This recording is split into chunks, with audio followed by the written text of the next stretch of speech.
Welcome back, ladies and gentlemen, to the World Championship Series here. We're ready to kick off NA Challenger as we get into the second half of today's show. I'm Nathanius, joined by Katz, and we just finished up the EU groups. A lot of Zergs. Yeah, pretty much the expected results, I would say. Yeah. Good plays, of course. We've got a lot more Zergs coming up for you as we make our way to the NA portion of today's show. And, well, what better way to get into it than with some good American StarCraft? I think we're going to have a similar sort of setup in terms of the group strength, but we'll get into that in a few moments' time, of course. This is WCS Challenger, and for those of you unfamiliar with the format, it's pretty straightforward. We had qualifiers a few weeks ago. Players fought, they got in, seeded into groups based on their previous performance, and that's it. Double elimination groups, GSL style, fighting it out over the course of these weekends. We're on Group C, and the top 2 players from each group make it to the playoffs, which will be taking place for America, I believe, on May 13th. And the winner is crowned the champion. And the winner is crowned the champion of NA. Now, what title could possibly come with more prestige? Then the champion? Yeah. None. Exactly. So we have the full schedule to keep you guys up to date on everything that's going down. For example, when those playoffs are going to be. We're doing Group C today. We'll have Group D next week. And then May, we get to the finals. We find out the European champion and the North American champion. That's going to be awesome. Oh, yeah.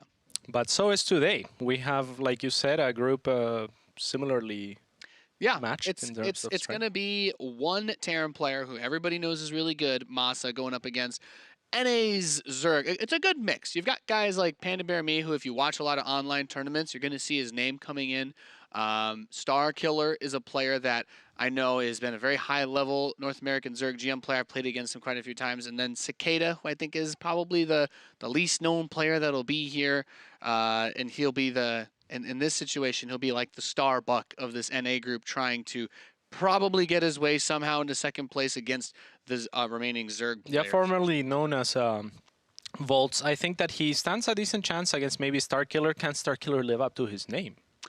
Yeah, it's going to be very important to see. Indeed. We're going to take a look at the match rules to keep y'all up to date on this. It's very straightforward. Every region's got group play. 4 players per group. Each match is a best of 3. 2 players advance per group, like we said. We'll be going through 5 best of 3s for this group, and that means that 2 of these players will be eliminated, so only 2 can make it out. And that means 2 of these players will lose all chances of becoming the champion. That's right. And not just a champion, but also a little bit wealthier, as we've got a good amount of prize money to spread around. $10,000 Renos. What a segue. Of course, there's WCS points attached to that as well, and with the champion, of course, some preferential seating for the future WCS circuit that is not too far away. As this for me, this Challenger is like the warm-up. You know, we had Leipzig a few months back, but as far as the official WCS stuff, like now we're starting to get the engine going again. So this is a good primer for many of these players to get those points, which become very, very scarce and valuable towards the end of the year. Yeah, and I mean, it's a good proving grounds for the newer players qualifying, because they've gone through difficult brackets to get here, right? So it's easy to underestimate some of these players looking at the bigger names that they're facing, but here's, where the bigger names are made. Yep. So we're going to take a look at the schedule for today. This is going to be the rest of our matches today. MaSa will be playing against Starkiller, and then we'll have Cicada facing off against Panda Bear Me. Then we'll be going to the lower bracket match, then the winners match, and then the decider match. So good amount of StarCraft to finish off your day here. Hope you're all having a nice Saturday out there, wherever you are in this great, big, beautiful world. It should be fantastic, and a lot of CvZ. I'm a huge fan. Yep, so it's 1 Terran against 3 Zerg players. We know that MaSa, of course, stands tall as one of the more prominent North American WCS competitors throughout the years. He had some really good results, I think, about 2 years ago. And then last year, the story for American Terrans was more around Kellizer, but this is... And Juanito, of course. Yeah, and forget about Juanito. of course. He's always good. Yeah, he's very I feel like it's like there has to be like another American Terran that can like kind of get close to that level. Massa, right? I think that's Massa. Yeah. I thought it was Kellizer last year. Well, it is Kellizer. Yeah. I mean, Massa is the one that's they kind of right there with like it's major, then like Kellizer and like Massa. Yeah. Yeah, so it's going to be Massa versus Starkiller, who is, like I said, he's a really good American Zerg player. I've had the pleasure of getting stomped by him many times, but this is going to be, like we talked about earlier, one of those matchups where Massa stands above as a clear favorite in this series. It's not going to be easy at all for Starkiller. We know that Massa has taken lots of big tournament competitions. He's won lots of local lands. He's one of those players that has made deep runs in WCS circuit events. So he comes in with the experience. He comes in with the proven, tested skill. And probably, and I would say a big advantage going into this matchup. I like Massa's Terran versus Zerg. I think Starkiller is going to have to show something a little bit wonky if he wants to come out of this series. Definitely. He's been a great player for a very long time. It's just that he wasn't able to compete in international tournaments for also a very long time. It's only over the last couple of years that he's been getting outside of Canada to compete in these larger events.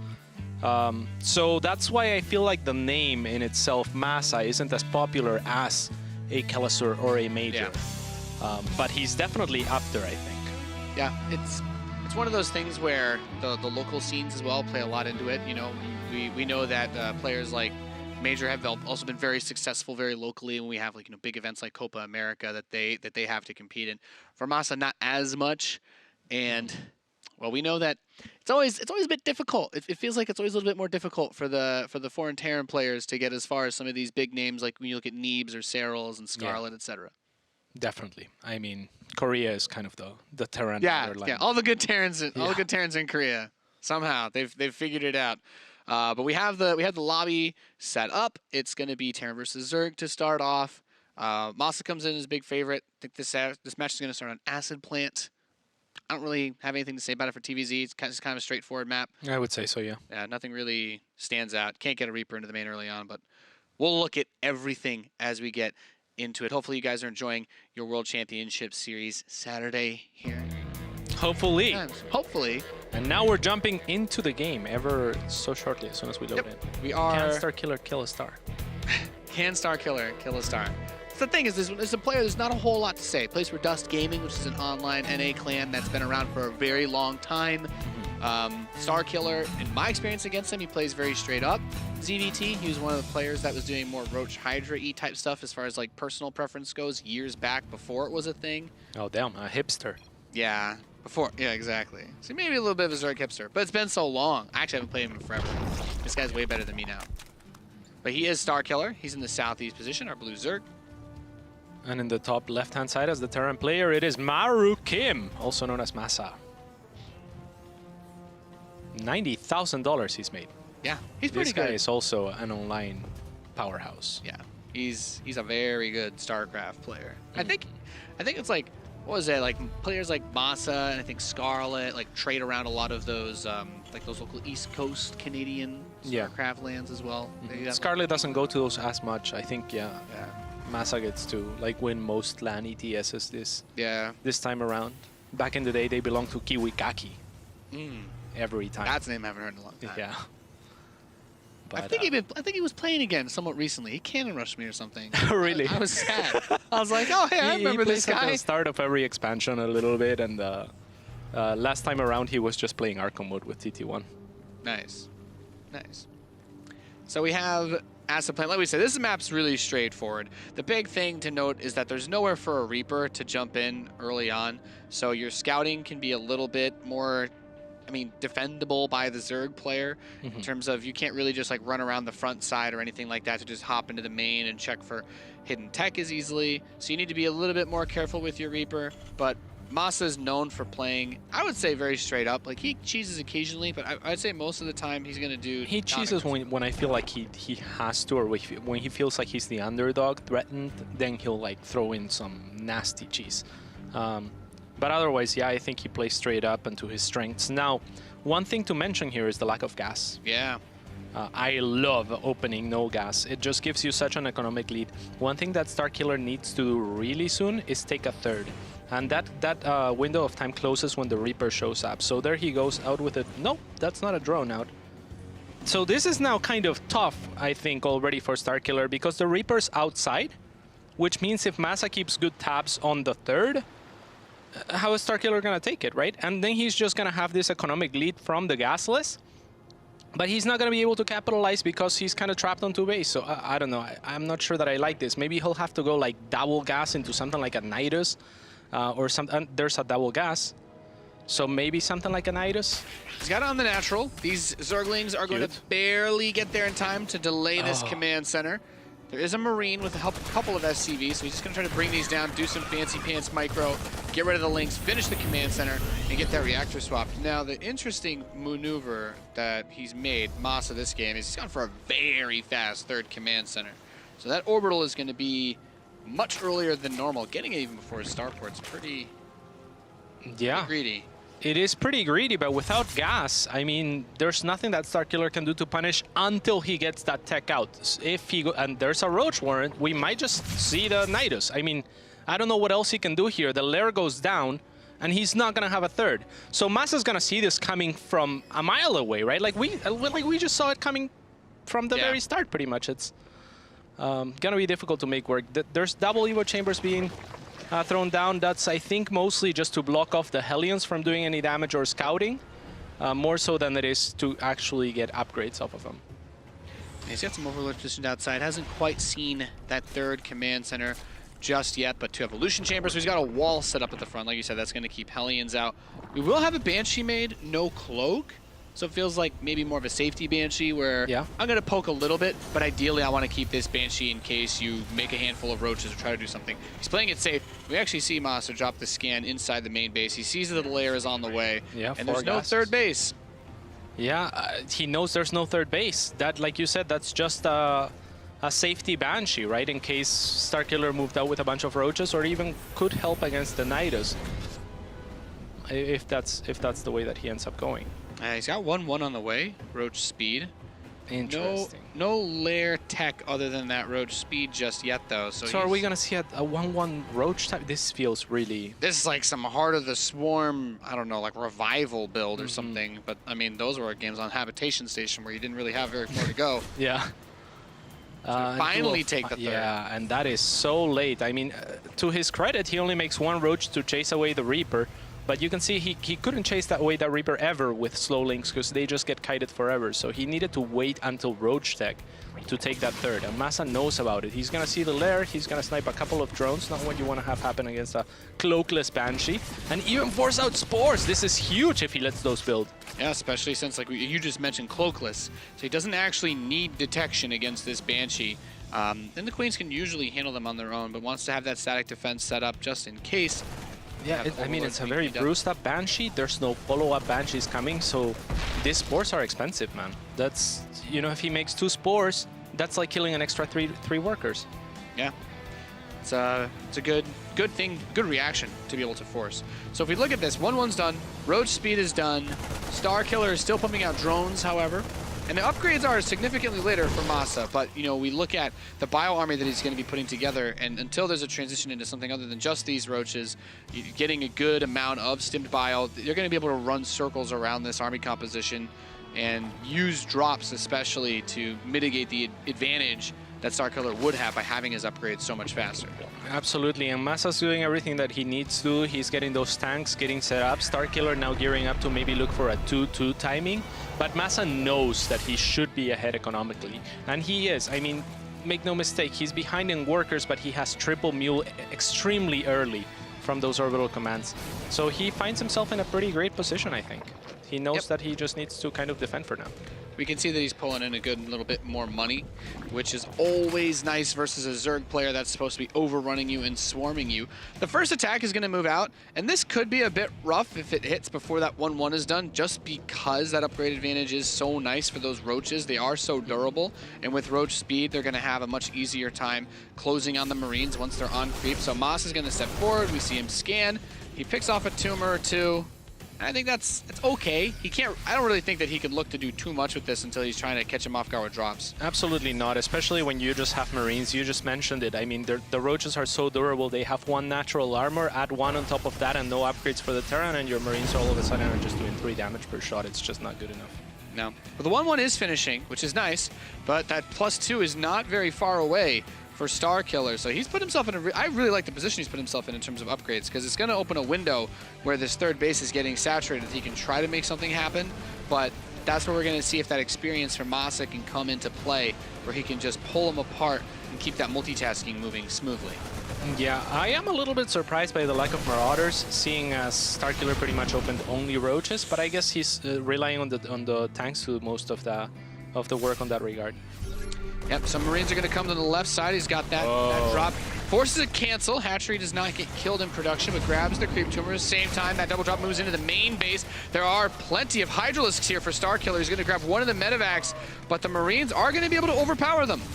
Yeah, and that was a lot of Marines. I mean, they dropped, like you said, on top of the Hydras, and what that means is even though he had enough Marines to kill those Hydras had they been unloaded, because they load one at a time, the Hydras are picking off this fight where it's like 5 Hydras against 1 Marine, then it's 5 Hydras against 1 Marine and a half, and then it's 5 Hydras against, you know, 2 Marines. So it's always an unfavorable trade for the Marines. Just good positioning by Starkiller. Yeah, he's had a pretty good setup so far. Now the real test is going to come as MaSa has a big push making its way around the west side of the map. These tanks are going to siege. He needs to be careful of that army getting caught. Some of these Roaches are blasted to smithereens. Hydras try to grab a medevac. No dice. No dice. I love it. And yeah, MaSa looks to want to push.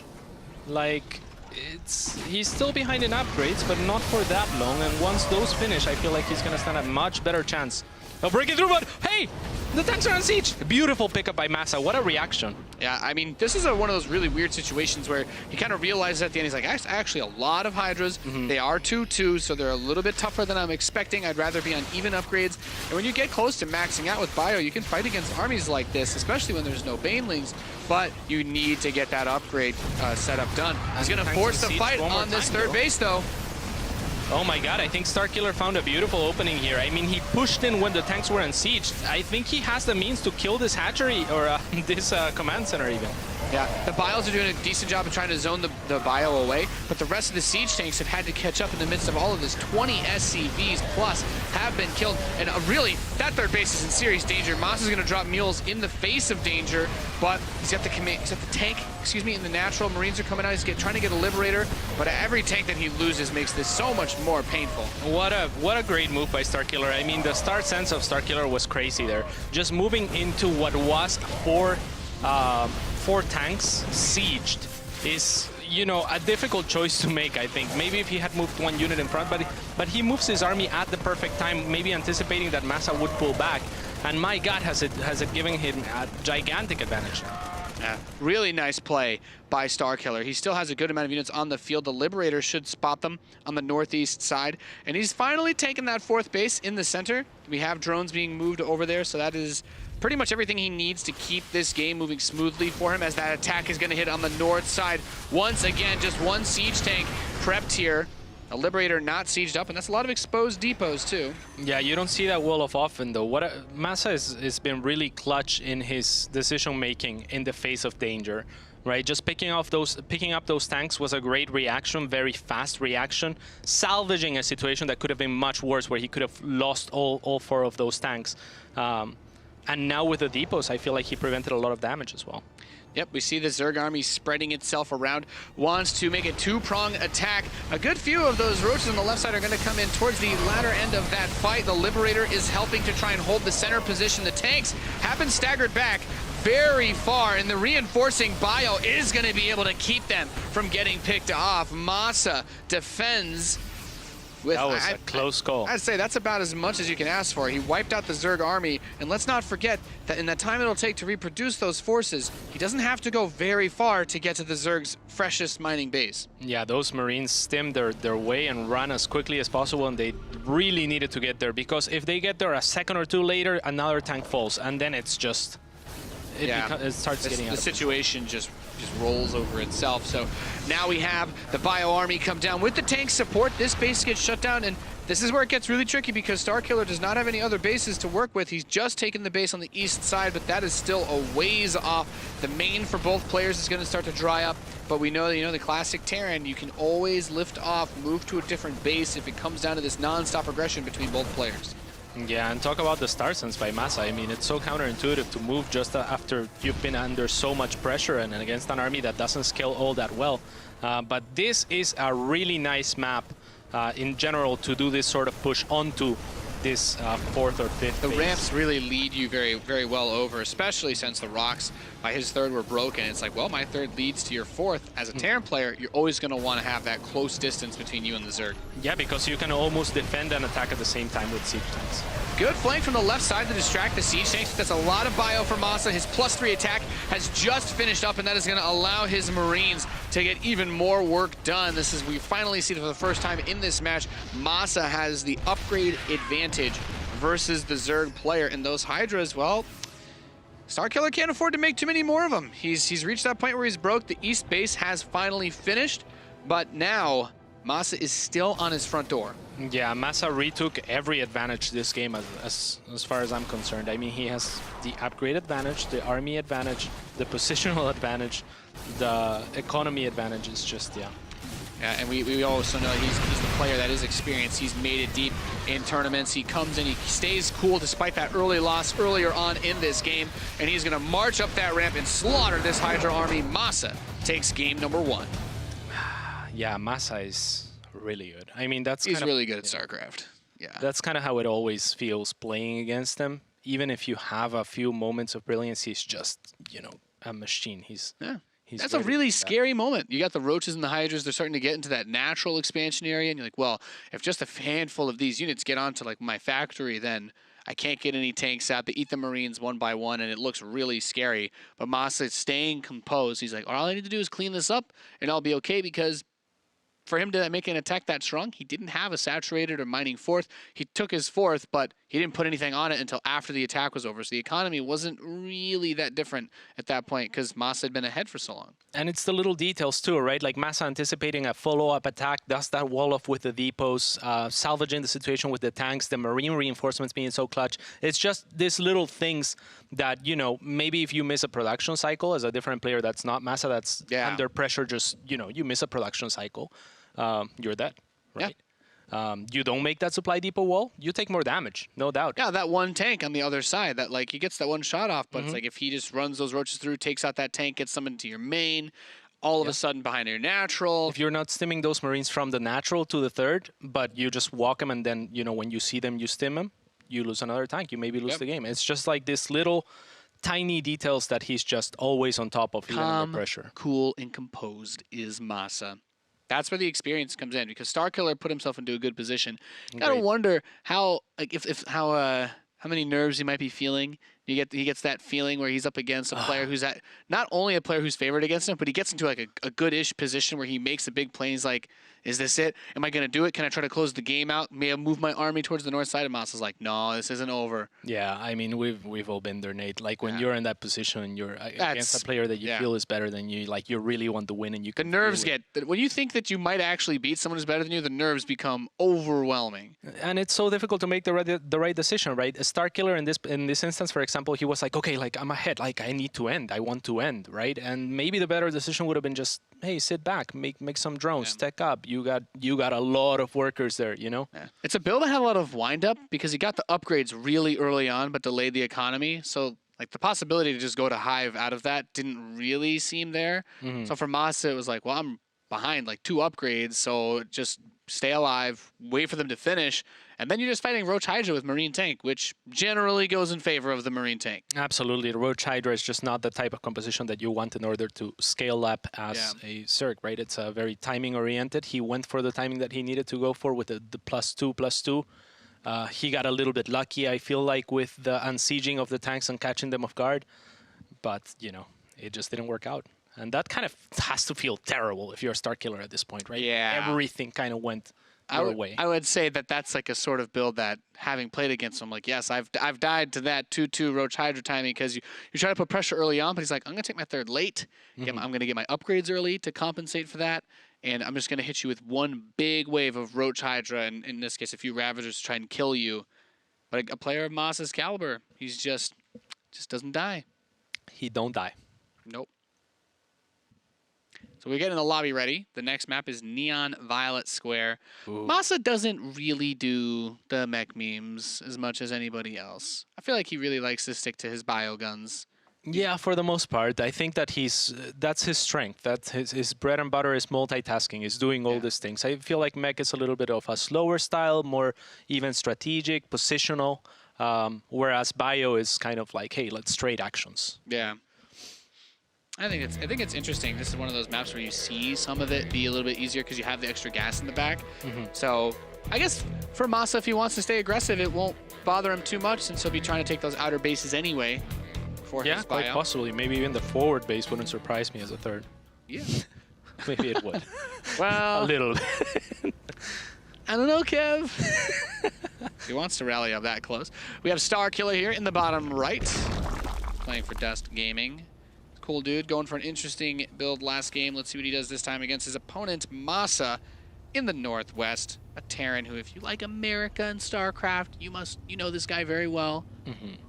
Playing for OSC Elite. A cool dude. How is Massa these days? I know you're friends with him. I'm friends with him, but I don't talk to him as often as I used to. Like, he used to be in Root before. He hasn't been for a couple of years, so we only talk, every once so often, every couple months. He's a pretty chill guy. Yeah, he's awesome. He's great. He's a good kid. He's cool. Yeah. Look forward to seeing him. We're sure to see Massa competing at circuit events all year long. But this is Neon Violet Square. It's a big map. Massa's going to go for a fast command center. Do you think he's anticipating like a late gas play again? Like he's like, Starkiller is not going to do anything cheesy? That could very well be it. Yeah, I'm not sure why the command center here. It seems like a little bit of a risk to me that I don't think he needs to take. I really like drone scouting. If I see something like this, I pull some drones. Across Neon Violet Square? Across Neon Violet Square. Across any map, dude. You're crazy, kid. Crazy. I've been told. And double gas now. This is interesting. Yeah, so this is just I guess he's just going to try to follow this up into... I mean, this is really greedy. really Because if you go for 2 barracks after the command center, you end up with more Marines than you would have from like the old school like 1 racks expand. But by going straight into the gas after this with only 1 racks, you do not have anything to deal with an early Zergling poke. Nothing. Especially since he also didn't send out an SCV to scout. So Massa's just being a greedy boy. But there's no Lings on the way. Extremely greedy indeed. I mean, Starkiller did take a gas, and Link Speed is starting those, so maybe he can find an opening still. Yeah, it's gonna be rough. So he does this, and I like this. We don't see Command Center first builds crazy often, but he's gonna still get a Reaper with it. He still wants to have that ability to scout and see what's going on. And that's nice, because it will confirm for him that he doesn't have to panic and rush to any sort of defense. But he still gets his fast follow-up, he still gets his earlier mules, and he can get up to that reactor Hellion without too much of a delay, since that reactor takes a little bit less time than the factory to build. Yeah, this build is basically saying, you know what, if you poke with Lynx, I'm dead. If not, I'm a little bit further ahead than I would be otherwise. And I think from the Overlord Scout, you can probably tell based on the timing of the orbital that it's a command center first build. Feels like this layer is a lot faster. Extremely fast, yeah. So he didn't stop mining the gas, something that most Zerg players will stop to do. So he's looking for a timing to abuse this. The problem is that... or Nidus, what do you think? Yeah, I mean, that would be nice. The problem is what you were mentioning earlier, right? Like, normally you would delay your tech in favor of getting those 3 Raxes. And then in delaying your tech, you will be unprepared for something like this. But because Massa didn't and went straight for the tech anyway, I feel like he's going to be kind of ready for any sort of mid-game all-in. I feel like it does depend a lot on what units he chooses to build, because if it is a Nidus and he's building Hellions and he's just not completely on the ball with that, it can be really tough, but it is going to be a Spire, so just a really fast 2-base Muta opening out of Starkiller. And this is actually, this could actually work in favor of Starkiller, seeing as there's not those 3 barracks, right? So no Marines. The opposite, yeah. No Marines at all. He'll have the Viking to try and just kill Overlords with. That'll be nice too, because once the Mutas come out, he'll be able to keep the air control to a degree and have Overlords out on the map, or at least to drop creep on some of those bases later on. But Massa's getting a 3rd command center. He doesn't want to commit to any crazy shenanigans. This is just a greedy opening. He just went for the fast command center, quick 3rd. He's going to go Viking, Raven, Stem. He's getting all of the fancy things, but his sacrifice this game will be having early army support. Raven is not really going to help much against the Muta. I mean, yeah, he doesn't really have an answer to Muta at all. Now, my question is, with this Viking, it kind of gets weird, right? Do you want to get the kill on the Viking, or do you just go straight for their base, Nate? I think like I feel like so many Zergs have kind of worked this into their builds where they know that if the Terran opens like with the Viking that they can replace it. But I think being able to catch the Terran before they start to panic and build stuff is worth it more. I think so too, especially in this position because he committed to the Muta so early, right? This is surprise Muta as far as I'm concerned. I think that Massa doesn't see this coming at all. So yeah, I would much rather him move out and just straight go for the main. Yeah, I agree. I mean, he will lose some more Overlords to the Viking. He needs to move his Queen out to try and push this one away, but...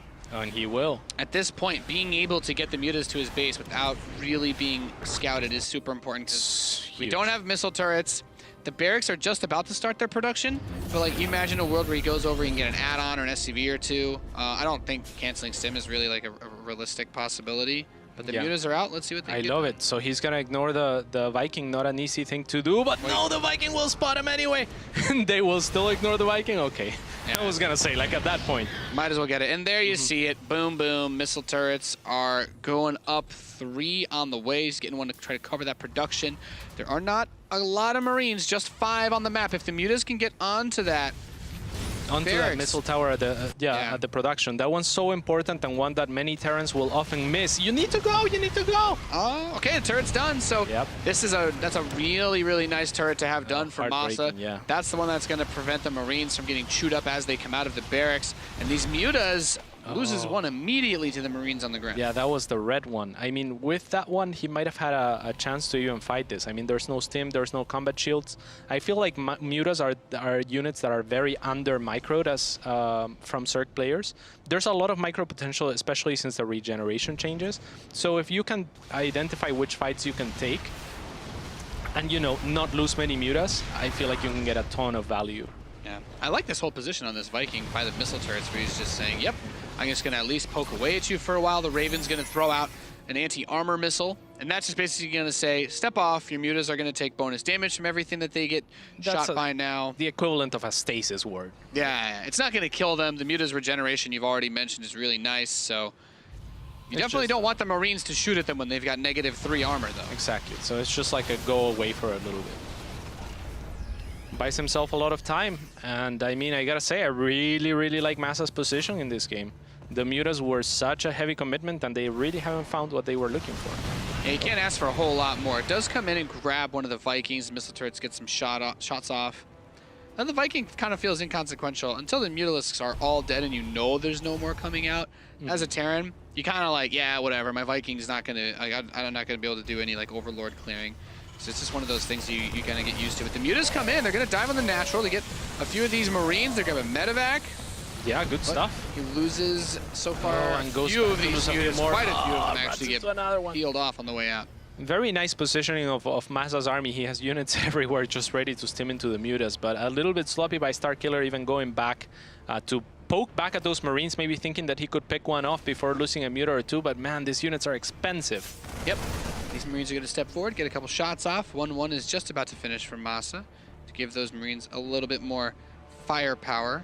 I think back home, Baneling's speed is on the way. He's getting +1 attack for the Mutas. So he wants to commit to a Ling Bane Muta style. And Massa's going to say, all right, I respect your decision. I'm going to get Thors. I'm not going to mess around. Yep. And I mean, Thors are just such a strong unit. If I could attribute the lack of Muta Ling Bane play to any unit, it would have to be the Thor. Yeah, the Thor got a change in the last year where they increased the splash radius of it a little bit. It's not quite as bad as the Liberator in terms of the area that it covers, but it's enough that magic boxing doesn't really work like it used to. So Thors are very good deterrents to those Mutalisks if they try to come in and snipe any of your units off the side. Exactly, and even the forcing of magic boxing from the previous store I felt like was very good, because Mutas are the type of units that want to be clumped so that they can shoot at a unit as if they were a single unit themselves. So then you have a single unit with a lot of damage output in the Mutas that, you know, does bounce attack. It's fantastic. But with the Thor now, it's just like, I have a Thor, and it's like, well, you outrange me if I go in and you have Marines there, or if you have another Thor or anything, I just can't do anything, right? So it's so difficult to play Muta Ling Bane right now. The extra armor on the Thor also helped a lot with that. just being more durable, a lot harder to move Oh, down by absolutely. mutas. Yeah. So And that links. drop gets cleaned up, and during that time, this push has been set up beautifully by Massa. He's got the tanks above that base. He needs to run everything in. The Banelings are going to come through. Anti-armor missile hits the Mutalisks, and that is going to allow these Thors to obliterate those Mutas so easily. Soul. Ooh, Oh. baby.